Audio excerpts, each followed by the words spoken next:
Hello guys, my name is Nathan and you're watching Robot Masters. Check it out, I got the Roomba seal, just came out. Just kidding.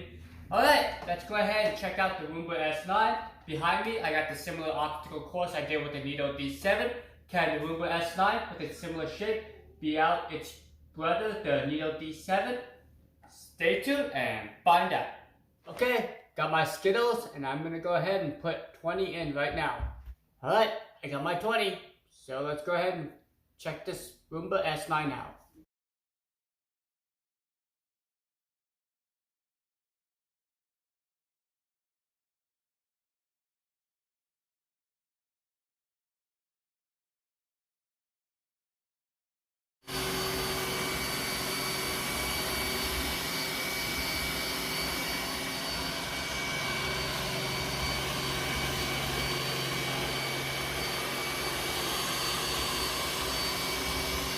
Okay guys, here it is, the Roomba S9, the most highly requested robot vacuum on my channel. I uploaded the Neato D7 running the same obstacle course, and not even an hour after that video was uploaded, I got a comment saying, what about the Roomba S9? What about the Roomba i7? I'm like, okay, I'm gonna get to it. And here it is, the Roomba S9. It comes from a very reputable company, iRobot. They've been around for 15 plus years. Plus this robot demands a premium price at $1,000 just for the robot alone, and if you get the self-emptying base, which is currently the only robot vacuum that offers this feature, it is $1,400. And of course the i7 has the self-emptying bin as well, but let's just focus on the S9.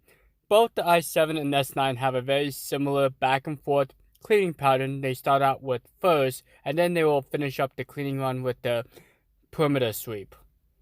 Right off the bat, you may notice that the Roomba has no problem getting up and personal with this plush seal. It moves around a little bit, kind of gets behind it, doesn't care if it's a seal, if it's a chair, it will move it around if it wants to, just to get all those yummy Skittles.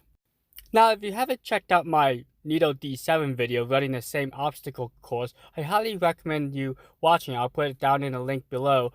You can see that even though they're the same D-shaped design, you can see clearly that one's more aggressive than the other.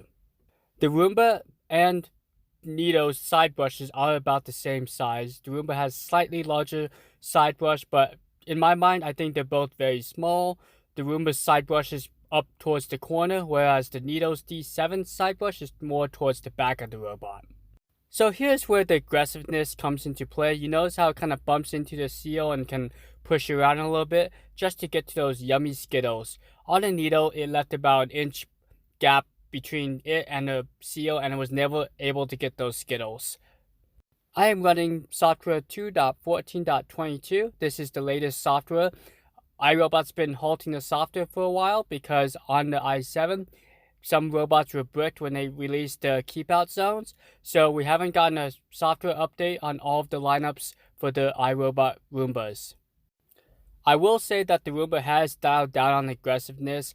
The front 3D sensor now works. It does detect objects and slow the robot down before hitting the object. The Roomba does need to physically bump into the object to detect the object. Well, what do you guys think? Did the Roomba do good with getting the Skittles that were scattered around the seal? I think they did a pretty good job. So here's another example of the Roomba's aggressiveness. It was able to get itself in between the chair legs and go through the chair. One thing to note is sometimes it's being over aggressive, and it will sometimes get itself wedged in between objects it shouldn't go to. Okay, the Roomba's going to go ahead and do its perimeter sweep.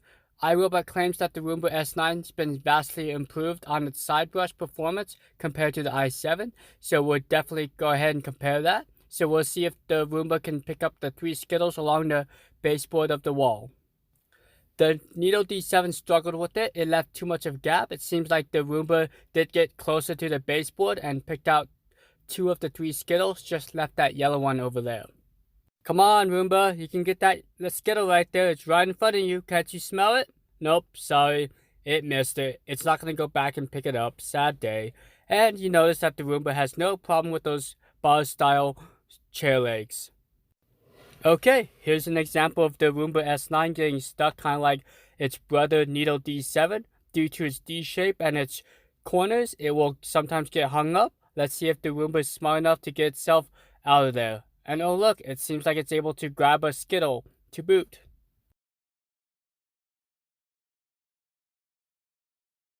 Okay, so once it's hung up, it's going to back up like the Neato D7 did, but this time instead of just backing up for a few inches, it actually does a couple complete reverse 360 degrees. Kind of odd. Maybe it's trying to think how to get itself out of there, but the Neato D7 was quicker at getting itself unstuck. Okay, Roomba, come on, you can do it. I know you're smarter than this.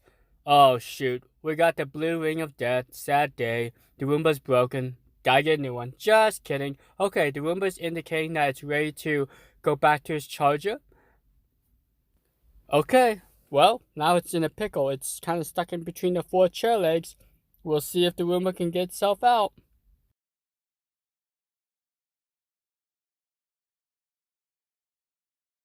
Hey, Roomba, your charger's off to the right there. That's just my daughter. There's no charging station over there. And if you're looking for Skittles, no, I did not place any Skittles over there. I know you really want to check, but you really should go back to your charger because it's kind of showing us that you're kind of lost there. So even though the Roomba map is showing that this is a different area, the Roomba may sometimes stray over there for some apparent reason. Maybe it's a software glitch, but eventually the Roomba will make it back to its charger.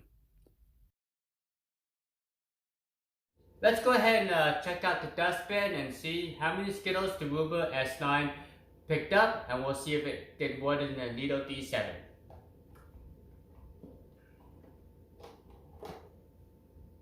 One, 2, 3, 4, 5, 6, 7, 8, 9, 10, 11. So it looks like it did more. The Neato D7 picked up 6, and this one picked up 11. Also, the Roomba was able to get it in its actual dustbin.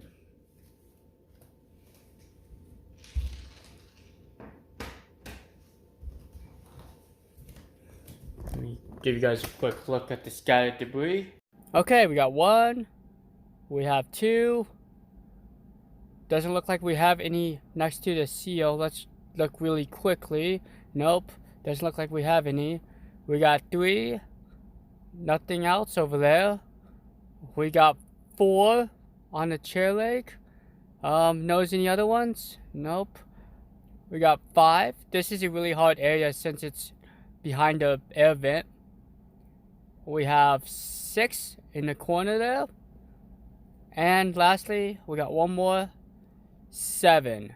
So if I remembered, I thought the Roomba had 12 and I found 7 on the floor to make 19. This is fishy. I thought there was 20. Maybe my daughter grabbed one. What do you guys think? If you like Robot Master's channel, please subscribe. I gave you an extra bonus point with a super carrot. This is literally 1 year's worth of vegetables. And yeah, that's my daughter's stuffed animal bin. The reason why you should subscribe to Robot Masters is I provide daily videos of cool robot vacuums. This is the only channel I can think of that does this. Also, I provide in-depth reviews, unboxings, overviews. I do extreme testing. I did a 25-pound bag of rice to see how well the Roomba is picked up, and check out that test. It was really impressive results. I also do teardowns, see how big the batteries are on the robot vacuums. See you guys next time. Thank you.